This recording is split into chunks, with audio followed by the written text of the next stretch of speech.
ہمیں موصول ہوا تھا عزیزہ مغفور احمد ہیں روا سے،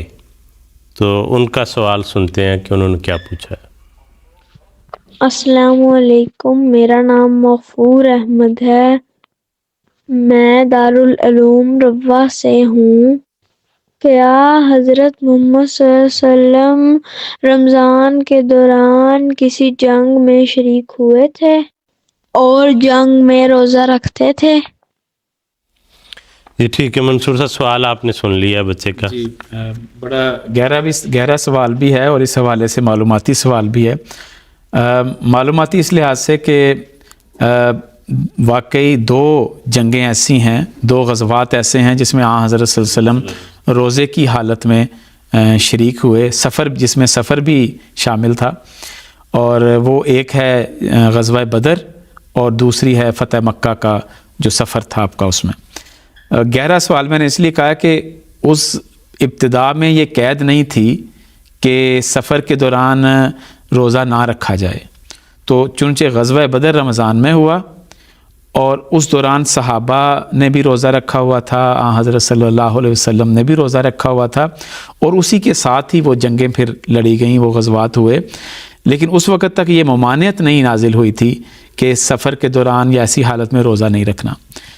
پھر جب دوسرا جو غزوہ ہے فتح مکہ کا غزوہ ہے، جب وہ ہوا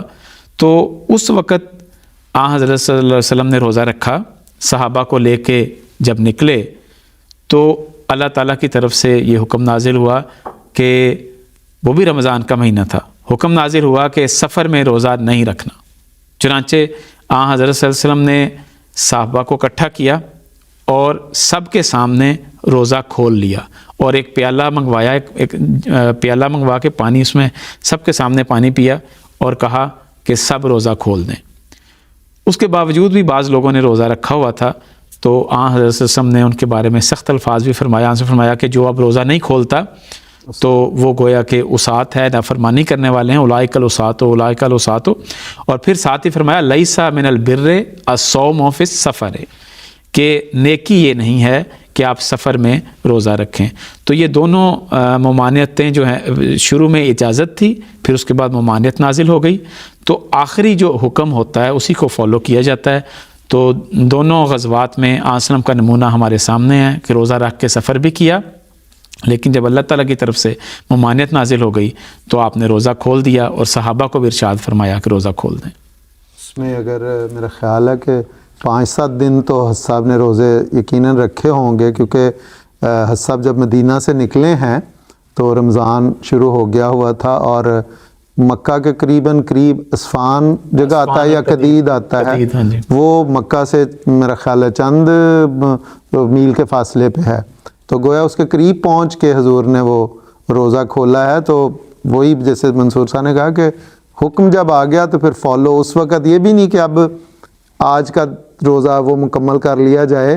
وہ وہیں پہ جب ارشاد ہوا تو روزہ کھل گیا۔ یہ بڑی جی بالکل، ایک طرف صحابہ کی یا حضور صلی اللہ علیہ وسلم کی جو اللہ تعالیٰ کے احکام کو پورا کرنا، اتنی مشقت اٹھا کے بالکل جنگ کیا، ہم اپنے گھر میں ڈرائنگ روم میں بیٹھے روزہ رکھنا مشکل سمجھتے ہیں۔ بالکل ٹھیک ہے، کیا لگتا ہے وہ کیسے عظیم شان لوگ تھے، اور گرمی جنگیں جو ہیں، جنگوں کی حالت میں روزہ رکھ رہے ہیں۔ تو اللہ تعالیٰ کی رضا کی خاطر جب اللہ تعالیٰ نے کہا کہ رکھنا ہے، اور وہ استثناء بھی یا حکم نہیں تھا سفر کا، جی بالکل، تو انہوں نے رکھا اور بھرپور رکھا، اور جب حکم آیا تو تب بھی یہ نہیں دیکھا کہ آج کا پورا کر لیں، جیسے آپ نے اشارہ کیا، اسی وقت جو ہے وہ کھول دیا۔